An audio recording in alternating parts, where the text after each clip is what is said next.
బుల్టన్లో మరో breaking news చూస్తున్నాం. మెదక్ జిల్లా సింగూరు ప్రాజెక్టు నుంచి నీటిని దిగువకు విడుదల చేయడంతో మంజీరా ఉపగ్రహం దాల్చింది. ఇక వానదుర్గ ఆనకట్టకు 69,000 క్యూసెక్కుల ప్రవాహం వస్తుంది. దీంతో ఏడుపాయల పుణ్యక్షేత్రం 6 రోజులుగా జల దిగ్బంధంలోనే ఉంది. గర్భగుడిని మంజీరా ముంచెత్తింది. రాజగోపురంలో ఉత్సవ విగ్రహాన్ని ఏర్పాటు చేసి అమ్మవారి దర్శనాన్ని కల్పిస్తున్నారు. ఇక మంజీరా పరివాహక ప్రాంత రైతులు అప్రమత్తంగా ఉండాలని అధికారులు హెచ్చరికలు జారీ చేశారు. మరోవైపు సింగూరు ప్రాజెక్టుకు వరద ప్రవాహం కొనసాగుతుంది. ఇన్ఫ్లో 39,009 క్యూసెక్కులు ఉండగా అవుట్ఫ్లో 43,466 క్యూసెక్కులుగా ఉంది. ప్రాజెక్టు పూర్తిస్థాయి నీటి సామర్థ్యం 29.917 టీఎంసీలు కాగా ప్రస్తుతం 19.534 టీఎంసీలుగా నమోదైంది.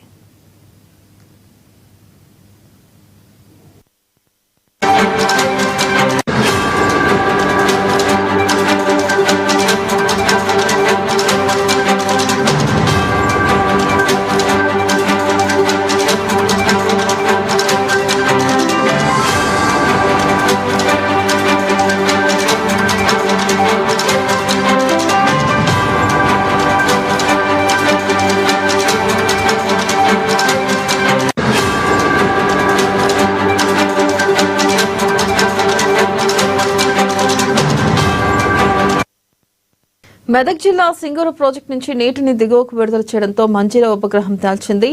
ఇక ఉగ్రరూపం దాల్చింది. వనదుర్గ ఆయకట్టకు 69,000 క్యూసెక్కుల ప్రవాహం వస్తుంది. దీంతో ఏడుపాయల పుణ్యక్షేత్రం 6 రోజులుగా జల దిగ్బంధంలోనే ఉంది. గర్భగుడిని మంజీరా ముంచెత్తింది. రాజగోపురంలో ఉత్సవ విగ్రహాన్ని ఏర్పాటు చేసి అమ్మవారి దర్శనాన్ని కల్పిస్తున్నారు. మంజీరా పరివాహక ప్రాంత రైతులు అప్రమత్తంగా ఉండాలని అధికారులు హెచ్చరికలు జారీ చేశారు. మరోవైపు సింగూరు ప్రాజెక్టుకు వరద ప్రవాహం కొనసాగుతుంది. ఇన్ఫ్లో 39,009 క్యూసెక్కులు ఉండగా అవుట్ఫ్లో 43,466 క్యూసెక్కులుగా ఉంది. ప్రాజెక్టు పూర్తిస్థాయి నీటి సామర్థ్యం 29.917 టీఎంసీలు కాగా ప్రస్తుతం 19.534 టీఎంసీలుగా నమోదైంది.